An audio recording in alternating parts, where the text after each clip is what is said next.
Thank you for joining us today. We have a few things to share, but I wanted to start by introducing a big idea, which you may be aware of. If we can advance the slide, please. Almost 2/3 of all CMOs don't believe their direct reports are ready to replace them, which is a kind of startling statistic when you think about it, but was one of the reasons that this program was created. If we can advance the slides again.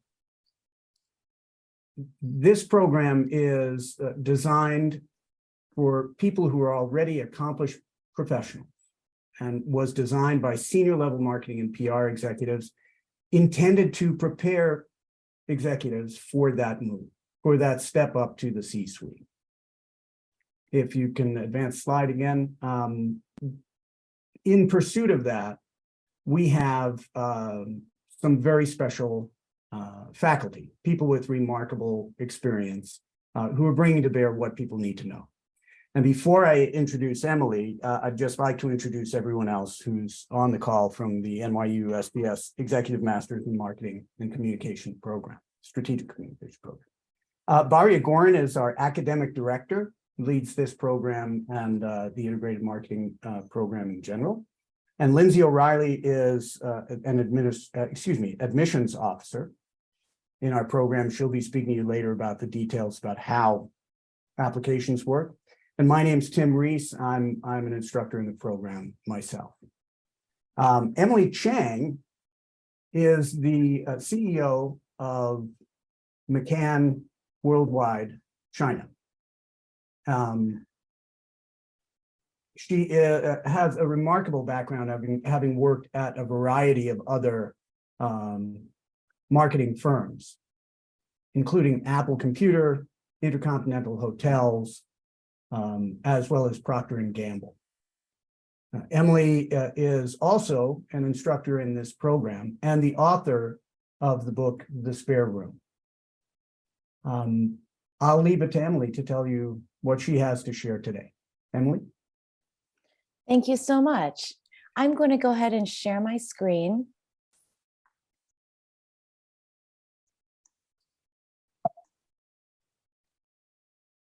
And I really appreciate the introduction.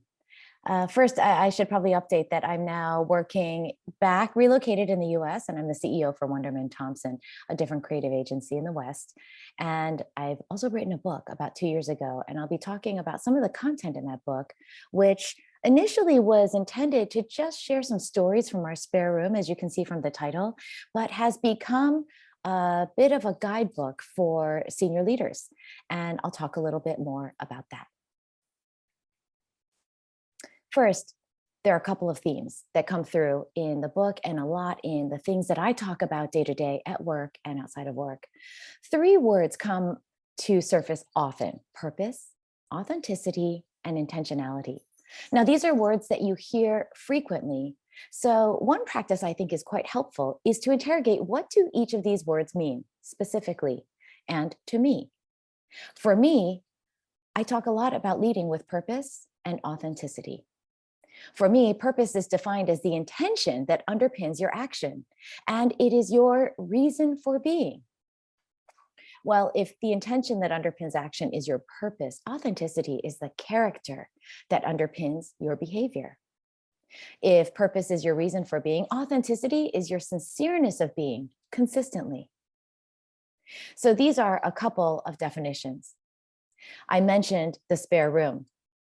We've had, over the last 2 decades, 17 children, babies, and young adults, all who come from a wide range of backgrounds, from vulnerability and sort of a lack of security, all the way up to people who've come from backgrounds of horrific abuse. And they've all been, one way or another, landing in our spare room. We've taken care of them from anywhere as short as 6 weeks to 5 years. And it's just been such a privilege to have the front row seat of watching life's amazing transformations.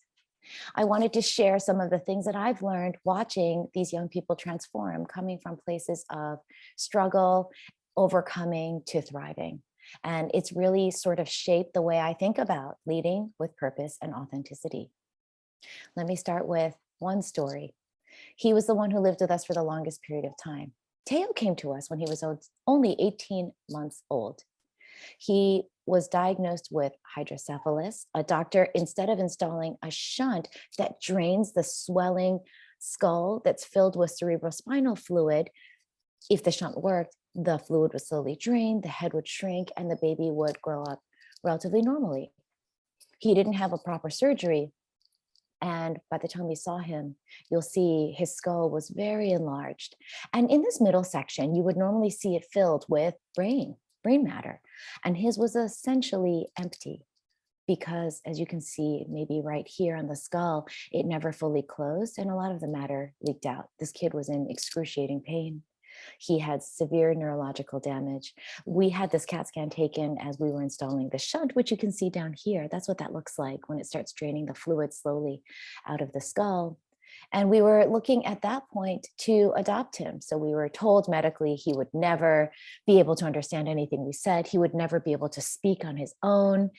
And, you know, I will give you a little teaser and I'll show you a few more photos later. That was very much not the case.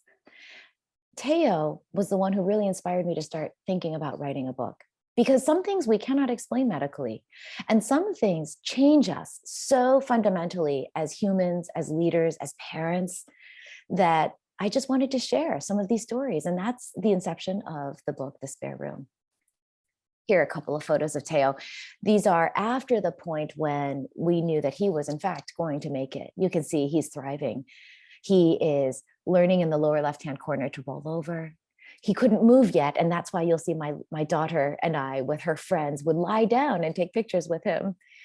She was teaching him how to hold a bottle because she said to me, "Mom, I know he has lots of challenges, but his arms work just fine." Over time, we got him some surgery so he could sit up while his head was still heavy. It wasn't filled with fluid like a 10-pound medicine ball. And isn't he pleased to be sitting at the dinner table? We sent him off to school. The taxis back then didn't have safety belts, so my daughter became his safety belt in more ways than one. He eventually outgrew the largest stroller and we got him the smallest wheelchair we could find. He began doing therapy. One day I was at work at IHG where I was the chief commercial officer and I had this photo texted to me from my husband. He was taking his first step, the kid who was never supposed to understand anything or walk. And then on his 5th birthday, he got to finally play on the playground. 2 years ago, we reunited with his forever family. He was in fact adopted. You can see he's standing up. He still calls me, he calls me Emmy now. He used to call me Mama. He calls my sister Jijie, which in Chinese is elder sister. And I have a new photo to share with you. Just yesterday, Teo's family happened to be in LA and my daughter and I went and saw him. And this is them now. Isn't that just incredible? This is what helped me start thinking more deeply about how I will integrate my personal life and my professional life. It helped me think about what I'm calling your social legacy. What are you uniquely designed to do in this world with your one precious life and the impact that you have an opportunity to lead? In fact, the question is, what's your spare room? When I talk about social legacy, legacy is defining how you want to leave things better than you found them. Social defines the space in which you want to have that impact. And certainly as professionals, the workplace is undoubtedly one of those places. So there's a simple framework that I've created to just get practical about how we can all define our own social legacy and lead with more intention, live with more purpose and authenticity. Simple model. I started my career at Procter Gamble. We always talk about the who, the what, and the how. Let's start with who. Who are you? There's one thing that never lies about who you are because it shows where you spend your time. Your calendar reveals your priorities. Now here's an exercise, and if you don't have time to do this now as I'm speaking, I will share the worksheets with you afterward. Every week we have 168 hours. Do the math. Where are you spending your time? This is my own example. I don't sleep a ton, but as I get older, I need more and more sleep. It's almost 30% of my life is spent asleep. 38% is spent on work. Now, I think we kind of know this, but when you see it in a pie chart, you suddenly realize I have so little time for the rest of living. So not that work isn't a fundamental part of life. Where else do I want to invest my time?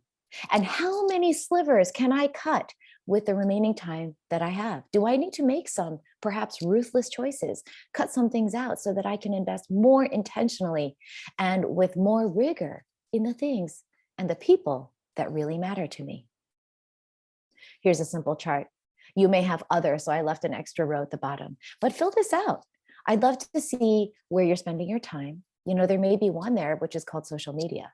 How much time are you spending there? You might think, oh, I quickly peruse once or twice, but actually you might be perusing 5 or 6 times, and each time might be 15 to 20 minutes, an hour. Once you get intentional about how you're spending your time, you can find that there's maybe more time available than you thought. So it's good to figure out your time spent. And then once you have that, think about how you desire to spend your time. Speaking of screen time, there's a simple exercise. You may already know this. Go into your settings, look up screen time. You can see all activity. You can see your most used app. You can see your first used app. You can also see the amount of time spent on each app. These numbers might surprise you, and maybe you'll have some reflections that you want to not jot down, and you might have some commitments like, wow, I did not realize I spent 2.5 hours in total on social media a day. I'm going to cut that down to 1 hour, and I can use some limits in my app to manage my time. When the hour's up, I'm done.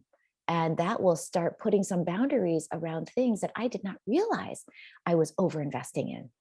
Just one example of how you can more proactively and intentionally manage how you're investing your time. You might end up with a different pie chart of how you want to invest your day. Maybe you want to sleep more. Maybe you're like, life's too short, I'm going to sleep less. Maybe it affects your work hours. Maybe it affects the number of slivers that you dedicate to other things. Think about how you will reinforce your who. So let me jump to the work side of things. If you know who you are as a leader, that's really important, because how can you define who you are as a business if you don't know who you are as a leader? And those really intentional, crystal clear leaders can then define a very clear who for their business. One example over decades that I think is really, really clear in who, I'll share here, because we are who we say we are. Do you have a clear who definition at work? Or we become who we say we want to be. I just joined Wunderman Thompson this week, and I'm looking after the West region, which is a newly carved out region. Who do we want to be as the West? In my last role at McCann, we were doing a rebuild, looking after McCann, MRM, and craft agencies under the Worldgroup umbrella. Who do we want to be as we synergize and integrate? If we don't set a very clear leadership statement, we'll never get there because we haven't defined our true north. Harley-Davidson, I just think, has been so consistent and so clear in who they are. It's just one example of this idea of freedom that transcends everything that they do. It's so consistent. And the people who ascribe to Harley-Davidson feel that that brand is part of them and represents their lifestyle and who they are also really clear. Here are some tips. Going back to who you are as a leader, which then transcends into who you are as a brand. Control your calendar. Start your day on your front foot.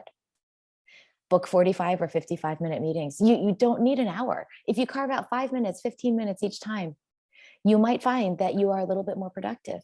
Maybe you find you're more intentional. You might, like I do, always set an agenda for every meeting. This is what we hope to accomplish in this meeting. Here's who I'm inviting. If I've missed anyone, please shout before the meeting starts so we can be effective once we sit down. Here's how long I expect the meeting to take, and here's the desired outcome. I decline meetings without a clear agenda because you're coming in. How many meetings have you guys gone to where you're like, I'm not sure what we're talking about today?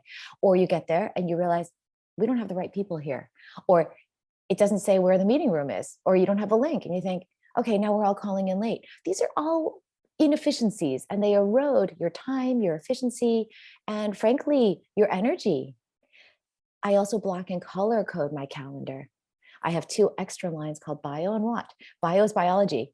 Bio breaks. You need time. Use those 5 minutes, use those 15 minutes to refresh your coffee, to use the restroom, to just stretch, walk around. And what is walking around time? I still believe in being in person. There's just human chemistry, engagement, the side conversations that aren't always driven by an agenda that happen in the walking around time.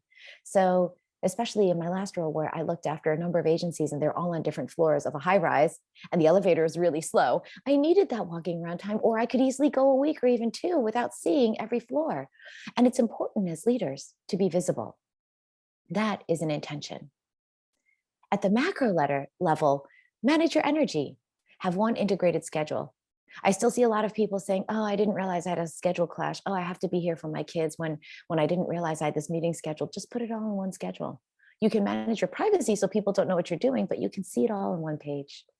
Space out your energy depleting versus your energy building meetings. Some meetings we all know are not the ones we most look forward to. Some people are just difficult. And maybe we don't put those in the beginning of the day if we can control that, because then we go into the rest of the day kind of grumpy. Manage your energy. And importantly, know your run rate. What does that mean? That means some of us operate at full consistent energy level at 90%. Some of us unapologetically may run at 85 or 80%. We may need that 20% buffer. Know your run rate and manage your calendar, manage your energy accordingly. Why isn't your run rate at 100%? Because this next line, get familiar with your flex capacity. Flex capacity refers to that extra bump of energy you need sometimes for the shareholder meeting, for an emergency that comes up. If you're running at 100%, you don't get to jump to 110 without burning out. So for me, I have high energy, as you can probably tell. I can run at 90, 95%. And then my flex capacity, I can probably go up to 120 for a period of time. Others, my husband, for instance, has a very different run rate. He's probably at 80. And his flex capacity can maybe go up to 150. So everyone has a different range. Kind of think through what yours is. And don't neglect the last point, which is giving yourself replenishment time. And when you bump up above 100%, you don't come back to your run rate. You sink below it because you need recovery time. We're machines in some ways, right? We're biological machines and we need to take care of ourselves. We have to understand what helps us run the most efficiently over time in different circumstances. Because if we can understand this, we get to be the best version of ourselves, the best who. If we've talked about who we are, let's get into what we stand for. What do you guys stand for? How many of you can immediately raise your hands or write in the chat, here's my purpose, here's what I stand for, and here's what everybody around me in my day-to-day life understands that I stand for with my one life. It's okay if you can't raise your hand or you can't write a chat, because a lot of people can't. When I address rooms of hundreds of CEOs, normally I'd say maybe I get 15, 20 hands raised. So let's think through how to get you there.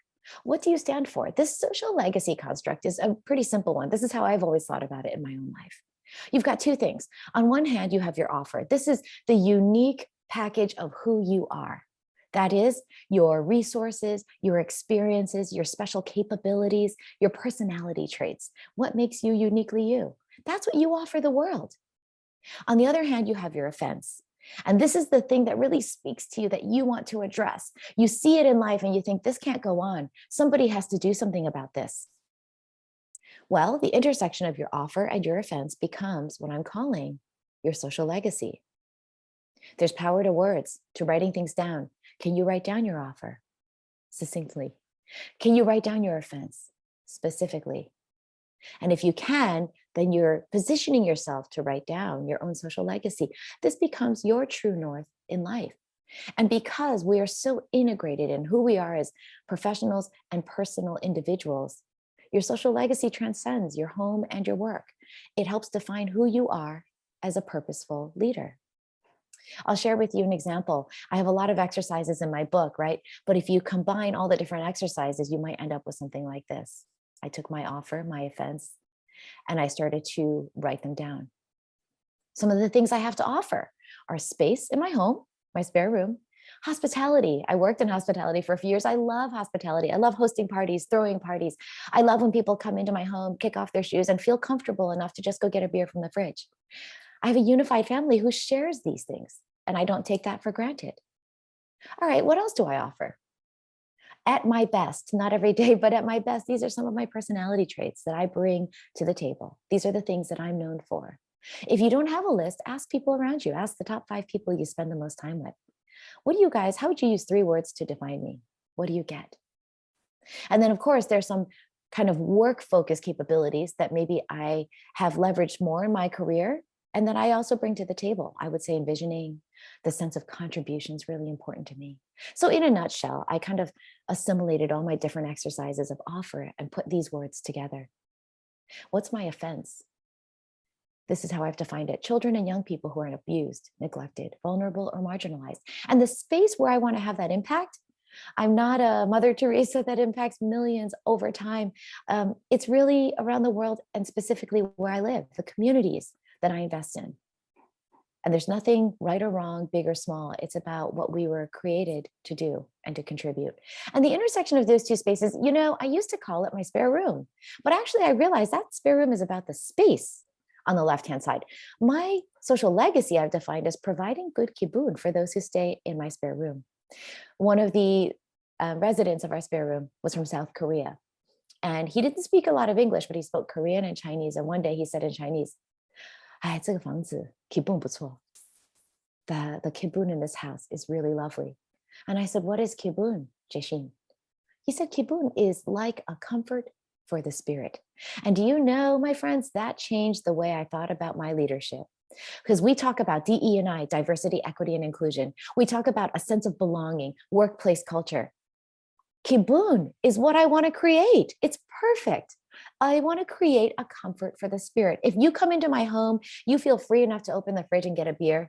You come into the workplace, and instead of feeling stress and anxiety and, oh my God, I have so much to do, you actually think, oh, I'm glad to be here. That is the kind of workplace culture that I hope to create. That's my what. And it should show up in everything we do. These are some things that we created during our lockdown when I was working in Shanghai. And we created a pet happy hour. Let's meet each other's pets since we're all stuck at home. And I love how my team, somebody in HR built this. She wrote, we are family. And then she made another one. This was, we realized that people have very small apartments in Shanghai and weren't working out. They weren't feeling good. So the leadership team, each of us picked a day and we led a workout challenge. And I led something called a chopstick challenge. You don't need a lot of weights. And you can actually, if you're doing Pilates, get a decent workout. And I love that she wrote, we are together. These are ways that kibun comes through. Do you know your what? And not when you're creating the visuals, but when your team are. Do they come through? That's when you know that your culture is landing. Here are some practical tips. There's a balance between the expected and the unexpected. If you hear the phrase, oh my goodness, she's so predictable, does that sound exciting? Does that sound like a compliment or a criticism? I would argue that predictability is a compliment.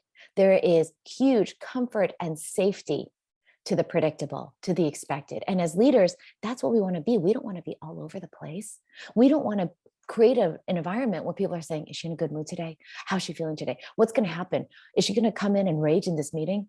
No, you want regular one-to-ones, consistent. People know when they're set up, they know what's expected of them. You want regular group meetings with clear agendas. I already talked about that. We want regular town halls. And what I've done is created a micro to macro schedule. I have one-to-ones weekly. I have bi-weeklies with some. I have quarterly offsites with my leadership team. I have biannual town halls. Everybody knows what to expect. And there's a rhythm, a cadence. And that is the expected, which creates a sense of comfort and safety. I know my workplace. I know what my boss expects. I know when to show up and how to show up. And then last, we want to have an aligned update path or escalation path in times of crisis. Do I know what to do? If everybody starts running around like chickens with their heads cut off, I have not done my job as a leader. We need to think about escalation paths before we need them. I'm teaching a course for YPO, Young Presidents Organization, in a few weeks called Extreme Leadership. And we speak a lot about this particular topic. Consistent leadership visibility. Remember I talked about in my calendar, WAT, walking around time? We need to be intentional about creating that visibility, which is again, leading into the comfort and safety that our teams feel. Now, if 90% we want to be expected, there is still a 10% of unexpected, which is delight and joy. If it's constant delight and joy, we're going to feel like we have whiplash, but periodic fun events, surprise gifts, reasons to celebrate, sometimes manufactured occasions. For instance, at McCann, we won a number of different Olympics accounts. Well, let's celebrate. So we created a mini McCann Olympics. We created Olympics events within our office, and we gave out gold, silver, and bronze pins.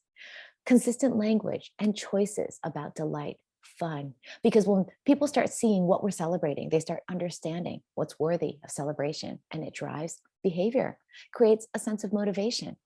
When we define our what and bring it to life clearly, we allow our people to be at their best. Here are a couple more tips. Write it down. This was all over Facebook before it became Meta. Move fast and break things. Everyone's clear. Everyone's clear. They see it painted on the walls. They see it in every slide presentation. This is what Mark Zuckerberg wanted. At GE, they provide reminders, again, on the walls, in little bookmarks, even on their badges they have on the back side. The reminders that customers determine our success. We deliver results in an uncertain world, etc. There is huge value to reminding, emphasizing, making sure that there's consistent visibility to our what, because they allow us to bring our best every day. Okay, we've talked about who we are and what we stand for. Let's talk about now how we operate. We have to be intentional. If I say I want to create great kibun in the office, I create monthly happy hours where I mentioned before, we sit on all these different floors at McCann. We have to bring everybody together in one place. And it's not just about funding an event and making sure food gets brought in. It's about servant leadership. It's about us showing up and pouring the drinks for everybody, showing that we're mingling with everyone, taking down those barriers of titles so that we all can just be humans together. It's about treating the workplace like we want to create comfort for the spirit, good kibun, like we're family. When we couldn't go home for Chinese New Year, which is sort of the biggest holiday and the largest human migration in the world, we had an event at my house. We called it McCann Family Chinese New Year. And we just wanted to create a sense of family. All these words, all these visuals, they're crafted intentionally. Well, if we're family, maybe we create some occasions, as I mentioned on the previous slide. We took Children's Day and found an opportunity to celebrate. So we brought in a couple of fun things. Everyone invited their kids. And I have to say, perhaps my own team had more fun than the kids did. But this is, again, an intentionality. Oh, Children's Day, maybe that's a little bit left of center. It's not the usual occasion you see celebrated at work, but that's great. It really brings to life the sense of kibun. It also requires occasionally that we might be as leaders a little bit vulnerable and silly. We went on a leadership offsite and just wanted to celebrate what we call sometimes the back office functions. I call them the ET, the enabling team. That's HR, finance, PR, some of the folks who do the backbone work that keeps our business running. Well, they were all playing at this amazing place that had archery and all kinds of virtual reality experiences. They were like, come on, leadership team, you guys should do more than just watch. You should play. And we said, yes, you're right. We should play. So this is my leadership team. That's me in the pink doing something like a dance revolution. Yeah, it's silly. We all look silly. That's my CFO right next to me, but they're all in it with me. If we're willing to be a little bit vulnerable and act as human beings and not try to create this facade of being C-suite, we can take down those walls. And that's what allows us to start engaging with intentionality. Here are a couple tips on how. Be present. Turn on the camera. How many people turn it on in the beginning, then turn it off and just multitask? Or how many people don't even turn it on? By the way, minimize multitasking. When your eyes are reading emails and you're on a video call, people know it. And by the way, you're just not fully engaged, more importantly. I love bookends. At Apple, when I worked there, we always talked about starting with a warm welcome and ending with a fond farewell. Why? Because we know the bookends are what people remember the most. Start with a human conversation. Start with, hey, how are you? I heard you had a new puppy. How is that going? Did I hear that you were out last week on a personal emergency? Is everything okay? End with the important question. I try always to end with this question, which is some version of, is there anything I can do for you? Or how can I serve you? It's a little jarring sometimes. Serve me? No, I don't need you to serve me. But when you think a little bit more and you get asked the question more than once, you might start thinking, oh yeah, actually, if you wouldn't mind, I would love to ask you for help. Maybe this isn't something I would have emailed you or even asked, but since you're offering again and again, maybe I will take you up on that. So always start with a human conversation and end with the important question. Be willing to, as I said, with Dance Revolution, get a little vulnerable. Be willing to reveal your true self, because if you're not willing to do that as a leader, how would you expect your teams to be willing to do it with you? Get a little uncomfortable, perhaps endure a little mess. I'll share a story. Our most recent spare room kid was living with us just last year in Shanghai. My husband has a full-time job. He's starting up a new company. So he's frankly busier than I am. I ended up taking Wayne with me to work because I didn't want to care for a little boy who has special needs and just leave him lying at home with a housekeeper all day. That's not serving him. So he's also has hydrocephalus, which is similar to Teo, the very first boy from so many years ago. And he came to us at 4 years old, completely nonverbal, had no fine or gross motor skills. He just kind of lay there and couldn't do anything. He could move his mouth so you could feed him, and he could drink. How are we going to take care of him and create a sense of kibun for this little boy when we're both in full-time jobs? My daughter's in high school. Well, I brought him to work. He would sit in the car with me, and I lost 2 hours on the road because I used to work in the car. I had the privilege of a driver so that I could work to and from in my mobile office, but I played with him, and that was really fun. And you always find that work expands to fill the space you give it. So in this case, I lost some work time, but I made it up in other places. And I had this amazing fun time giggling, playing, laughing, singing with him. He developed so quickly. And then my driver would kind of take care of him, or he would come into the office and lay on the floor. I made him a little sleeping area. Sometimes he would nap in the backseat of a van. It's unconventional. It's messy. My van definitely didn't look professional. It looked like a daycare, but it was super fun. And then we found all the different people who worked in our building, all the janitors, everybody on their breaks would go find him and just play with him. They've never been experienced with working with a special needs kid or even physically touching one. And what a gift it was to see them all start creating this village, raising Wayne together. So how? If you're willing to get vulnerable, share a lot more of who you are as a person and what you care about. If you're willing to be present, you're going to find we can really engage at our best. I want to share with you, I was just talking about Wayne. I hope my audio works. This was him in November when he'd been at our house, I guess a couple months, maybe 3 or 4 months already. And you can see my husband's trying to help him feed himself. His mouth is moving. He knows it's time to eat. But his hand can't seem to grasp the food.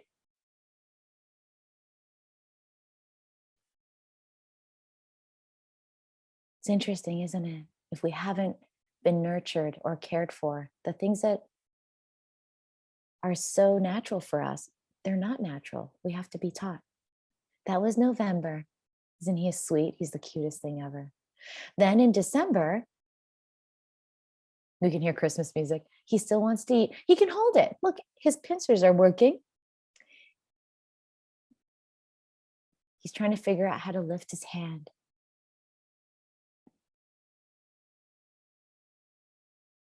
He's still figuring it out. But here's what I love, you guys.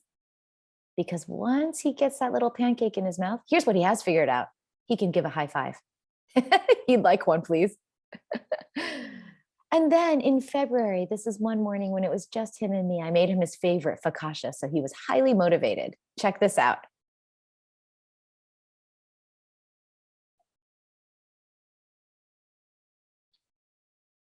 Look how proud he is, you guys. And I'm saying in Chinese, you are amazing. Look at you. Look what you can do now. I get the opportunity with my social legacy to be part of these amazing stories and experience these awesome kids that have just changed me. And I think made me such a better, purposeful leader. By the way, the results aren't just about these kids' transformations. They're also business results. These are some of my business results that I tracked over 3 years. I feel my well-being and is respected and cared for. Started off at only 51%. Now there's still room for growth, but we got it up to 87%. I feel connected. That comes from human connections, engagements. We started off at 36%, we're at 68% and growing. And you know, when people feel good, they feel respected, cared for, valued, you drive your revenue, your margin, your client satisfaction. In fact, now that I'm looking at these were last year's results. The numbers now are even higher. But the point is made. So, and let me end today with, what is your spare room? I'm happy to share the worksheets, as I mentioned. I'm happy to do a little bit of Q&A since we have a few minutes left. And you can also connect with me on my website. You can find me on LinkedIn or on socials. And I just appreciate your time today, guys. I hope you picked something up. I hope you're walking away with a couple to-dos, and it was a pleasure to share. So at this point, I'll pause and hand it back to the NYU team and see how we want to use the remaining time. Thank you so much, Emily. That's so much inspiration and so much to think about. And I hope that our attendees have some questions, but I wanted to ask you, because I'm personally fascinated by the use of time, particularly meetings. A friend of mine joked there's a Claude Debussy quote that music is the space between the notes, and my friend said, "I'm convinced business is the space between the meetings." Jeff Bezos famously requires a one-page memo, and the first 5 minutes of every meeting is read that memo, kind of to make sure everybody's on the same page, literally, and then they proceed with the meeting. I wonder what your perspective is on that. Do you think that's a useful thing, or is it too restrictive? Or I think it's interesting. He's not the only one who does that, right? I've never worked in a company that required the full one-page memo to sit, read, and then discuss. Maybe it works really well. I'd love to experience it. I do think coming in with no agenda is not good. And that's why I always have the who, what, where, when. I always set that up with my admin, and people have picked it up very quickly, and they use it accordingly. And I think that helps a ton. Like I said before, Tim, people come in and when they look into their agenda, they'll be like, oh, that's what we're going to talk about. Great. It reduces emails because no, I know we're going to talk about it tomorrow. There's no need to ping another message. We're going to have the in-person. Or looking ahead, I'll be like, when are we going to have that discussion? Oh, here. And then I'll look at it and say, oh, somebody forgot to copy Tim. Let me make sure I forward it to him so he's there for the meeting. So these are all ways to make sure that the time we have together, we respect and value. There's nothing more important than time, and there's no one more important than our people. So when we set up meetings that don't respect time, that don't set clear expectations, we're really just not treating that most important resource with as much intentionality as we could. And then we're not getting as much out of our people or the time we have together. yeah, it's interesting that the idea of slowing down to speed up. Yeah, a little bit. It takes an extra 5 minutes, but then you can really race and use that time so productively. Excellent. Thank you. Sure. Emily, thank you so much, first of all, for taking the time to join us today and for your wonderful presentation. I found it very inspiring to hear you talk about your social legacy and how that actually impacted you even more than the people that you were honored to spend the time with, right? Absolutely. Yeah. Story. So how would you look at kind of, if across your company or the companies that you're leading, a lot of employees, a lot of people want to contribute more to their communities. Mm-hmm. They often feel it is a struggle with whether it's their workload, whether it's, their own stress levels and managing families and kids. Do you as a leader actually also then, if say people want to do a big project, are there mechanisms in place that people can ask for, say, flexibility, or how do you approach that? Because you lead by example, and you can imagine it inspires so many people to do similar things. I think that is the leader's responsibility. Our job is to cultivate the environment where people get to bring their very best to work, right? So part of that is I have, for instance, with my directs, I have quarterly meetings where we go to a coffee shop. We are deliberately not talking about work. We just talk about them. How are you feeling? How's everything going? Let's pull out your work plan. The work plan is not a document we write and then tuck away for the rest of the year. It's a living document. We should have a look. Are there some things that are becoming more pressing that are taking up more time? Are there some things we need to deprioritize? How's your training going? We had agreed at the beginning of the year that we're going to do this for you. And for some of my folks, for instance, they would like an executive coach. Is that coach working out? Let's not just sign something and then, mindlessly do it throughout the year. If it's working, great. If it's not, let's make a change. Or others will ask for a specific training program, or others will just ask for more time with me and say, hey, can you teach me this particular thing? So the quarterly gives us a chance to check in and say, how's that going? Is it working well for you? Are you, some people will use that time and say, I'm being approached by another company. How great is that? Because otherwise We never know. And all we get is a resignation, and it's too late because they've already taken a job, right? Our job is to create the conditions for people to feel safe and have those conversations with us. And I think the greatest tool we all have in any company is your annual work and development plan, whatever we call it, your annual review. This is not corporate bureaucracy. This is what we make of it. As leaders, we create the space for this to be a useful, meaningful, helpful dialogue. As the employee or the subordinate, this is our chance to voice what our concerns are, our questions, make known our desires. If you don't say it, no one's going to necessarily know it. So for me, it's quarterly, it's biannually, and it's annually. And there are a couple of tools that it's up to us on both sides of the table to fully leverage. We actually have a question from one of our attendees. I'm wondering how we can combine our work's purpose and our social legacy, or is this not recommended? The question is coming from a small business owner. Oh, that's a great question. I think, it's not just recommended, it's the best way to grow your business. You know, we talk about purpose-driven brands. This isn't purpose washing. This isn't finding some sustainability effort where 2% of our proceeds get donated to something. Not that those are bad things, but true purpose means I stand for something. My company stands for something. You can go to the direction of Patagonia. You can also go in the direction of IKEA. One example, if you haven't heard of it, is called Visibles, Thisables. Look it up. I think it's amazing. IKEA is known for DIY, right? Do it yourself, bring the package home and build it. And there are lots of internet jokes and memes about how challenging that can be sometimes. Well, IKEA came upon an insight that 1 in 10 people has some form of physical disability. And they may not be the most friendly for these consumers who are trying to assemble IKEA furniture. They designed the most helpful types of hacks where disabled people can use IKEA furniture, whether it is a light instead of a small button, it's a quick thing you can hit with the elbow, or instead of handles, there's a big piece that you can 3D print and just use your arm and pull it open. So look at the quick case. If you look that up, you'll see the video. It's brilliant. They created these solutions, they designed them, they 3D printed them, and they made them available free for anybody to download. That's an example of letting purpose drive your company. I think when we combine purpose with our social legacy, we become more congruent, more intentional as leaders. So one question I have when I first defined purpose and authenticity is, how consistently do you show up? How consistently does your character come through in your behavior? And I will say this was a learning for me, because who you saw at work was not always the same as who you saw at home. In fact, I'll tell you, my come to Jesus moment in terms of social legacy was when I was a CCO at IHG. Teo was living in my house, that first little boy. There was an agency guy who I'd worked with at Apple who came to pitch me. And I came in with armor on because I already had an agency. I wasn't interested in another agency. I was sort of in this mindset of, okay, I'm giving him this time, but I'm definitely not going to start working with them. So you know what I'm thinking really is, this is kind of a waste of time, and I'm doing him a favor. What terrible attitudes, right?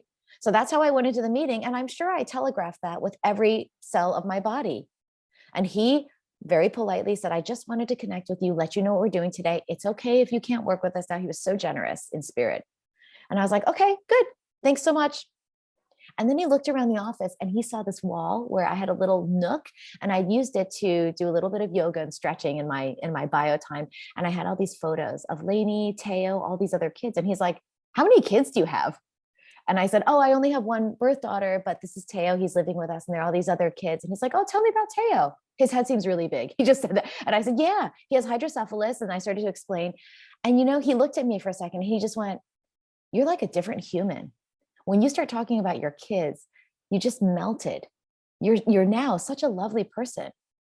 And it really jarred me. His name is Will Travis. And I'm so grateful to him because I realized, yeah, and I remember telling him, I keep this separate from work. And he looked at me and he just went, why? And he said, if you bring who you are right now to work, how much more will I stay at Intercontinental Hotels because I'm now your fan, versus feeling like I'm an agency that you've rejected? And I thought, oh my God, it's such an obvious truth. Yes. And that day, I brought the photos to the forefront and I started thinking, yeah, let me start bringing Teo to the office. Let me start being who I am at my best as a leader every day. And there are times you'll see, if you follow me on LinkedIn, I post some pretty personal stuff. I don't necessarily come across as a CEO. And I'll also admit there are moments I'm like, is this too personal? Is this too unprofessional? But then I think, no, it's who I am. And that's what works for me. And that's me at my best as a human. And if that works, then I'm not going to change it. So I hope that you can think about, to the person who asked the question, your social legacy, the purpose for your small business, what you can do when you're at your best, and how your business becomes an extension of that. That's a perfect note to wrap up this portion of our day on, because your very comments embodied what you were describing. I mean, you've been so transparent and shared so generously with everybody today. Thank you for all of this. Thank you so much, Tim. We'll go back to our slides. If we go forward one from here, this is actually the reason I wanted to transition at this particular moment, is that it's so, everything Emily said so perfectly dovetails with this. This is the purpose of the program, is to touch on the topics that help someone transition from being an expert in a field to being an expert in leadership, to applying those same concepts, but to kind of the higher order. We've identified 4 areas that are critical to business success these days. And I'm going to skip the first one initially, because a lot of what Emily was talking about was reputation and trust. And this is something that's very much on the minds of consumers today, and as a result on the minds of companies. Much of what I learned in my career, particularly in the last few years at where I worked at Google, was the need to build trust, both within your teams and with your clientele. So the ability to delve into this topic, and not just the nuts and bolts of marketing, but exactly how this, call it a meta skill set, applies. Since I mentioned meta, I'll go back to the top. Data and digital are obviously top of everyone's minds these days, and are driving fundamental changes in the industry. And so being truly conversant and flexible in this space is critical. Global growth is a critical component, as certainly in terms of commerce, borders have eroded, and we see opportunity to work across borders everywhere. And then, of course, integration, as the lines between traditional distinctions have blurred, really largely driven by these other components, right? Data and digital, as well as the global phenomenon, have changed the way marketing works today. So if we go forward another slide, in pursuit of this, we are fortunate to have some remarkable leaders with remarkable backgrounds from companies like Piedmont Healthcare, Facebook, Pepsi, CVS, and others, as well as our full-time faculty at NYU School of Professional Services, all of whom have the experience and the skill set to be able to speak to these topics. And if we advance again, part of the process of pursuing this degree is actually the relationships you will have with your peers, and the people who are going to go on to remarkable careers themselves. This is much of the value of the program, is getting to meet and work with others from varied backgrounds. If we advance one more time, this program, just to give you some sense of it, is cohort-based. That's what we were talking about, the ability to interact with others. It is a low residency format. That means there are only limited parts of the program where everyone will be brought together on campus. The first semester will begin with one of those periods. It's a 1-week in-person immersion. And then throughout the rest of the first semester, there's weekly online content, which would be both synchronous, that is everyone meeting together, and asynchronous, where you'd be able to watch recordings at your leisure. The rest of the semesters are online, and again, both synchronous and asynchronous. Finally, everyone comes back together in the last semester with 3 to 4 days of in-person learning and sharing. Over this period, as we alluded to earlier, what you're going to be learning about is how to drive growth through marketing and PR. As that blending of things has emerged into are seeing CMOs being rebranded as chief growth officers, not just marketing as a kind of separate cost center, but rather propelling the growth of a business. Obviously, digital and data are critical to this. So the very latest thinking in strategic and tactical approaches to digital and data. Your industry and career scope will expand again through not just people you're meeting, but the topics that we're covering in this kind of strategic approach to how does marketing and communication drive a business. And hopefully gives you a new perspective on competition, consumers, collaborators, culture, and society. Exactly the sort of things Emily was speaking about, this rapidly changing environment and attitudes about business. You will develop an expertise in the language of business and C-suite management and leadership perspective. Again, these are the sort of things that are expected of leaders and are the distinction between people who might be senior managers compared to top leaders and C-suite participants. Finally, you will learn to build resilience, empathy, and collaboration. Again, the sort of stuff you heard from Emily. Today's leaders are not just directing their troops. They're leading from the front. They're providing examples for their teams. As I mentioned, part of the benefit of this kind of program is building a peer network. The people you meet and work with will be people who will influence your career for the rest of your career. You will have the opportunity to engage with people from a wide variety of industries, not just our faculty members, but guest lecturers as well. And we'll be able to tap into NYU's robust career development resources. Driven by a lot of the connections and participants in our community. So with that, let's look at how exactly this works. And I'll turn over to Lindsay to speak up, to describe our admissions process, exactly what you need to do. Alrighty. Hi, everybody. My name is Lindsay. As mentioned, I'm an admissions officer at the School of Professional Studies, and I know we're coming up at the top of the hour, so I will make this very quick. If you are interested in starting your application or if you've already started your application. So these are the admissions requirements to apply for our Executive Masters in Marketing and Strategic Communications program, all very standard.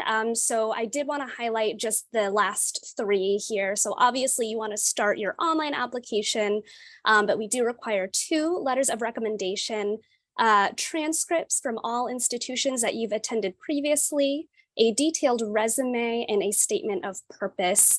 And with these 2 references, we realized some of our applicants may have been out of school for a little bit, so professional references are absolutely accepted. If you have a manager, a boss, colleagues that you think would be great references for an application, we will definitely accept those.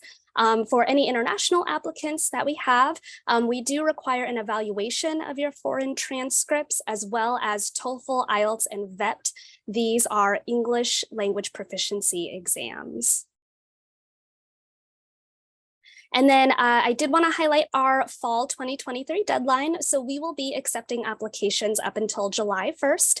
So you do have a couple months here to start or finish your application.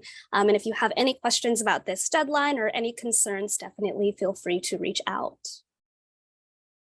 And then for our international students, I want to highlight our Office of Global Services. We will have our final slide will have some contact information for them, but they will be able to answer any questions regarding student visas and anything regarding that process. And here is their contact information again.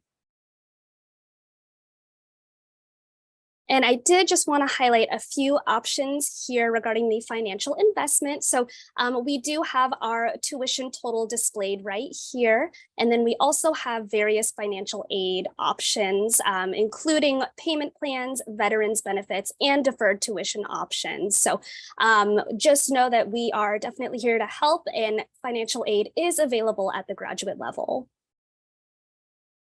And last but not least, this is our contact page. I, again, work in the Office of Admission, and I see Baria had listed our email in the chat as well. So if you do have any questions, feel free to reach out to us there at sps.admissions@NYU. We do have a financial aid office, so if you have any financial aid specific questions, feel free to reach out. And then again, for any international applicants, the Office of Global Services will be your main point of contact for any of those questions. And then our Integrated Marketing and Communications Department email is also right there if you have specific questions for them. And I know we are at the top of the hour, but I did want to open it up for any questions that anyone else might have who are attending this event. And I did want to say thank you everyone again for joining us today. And yes, I did see a question pop up. Is FAFSA accepted? FAFSA is definitely accepted for this program for domestic students. If you are an international student, that is a different process, but FAFSA is accepted.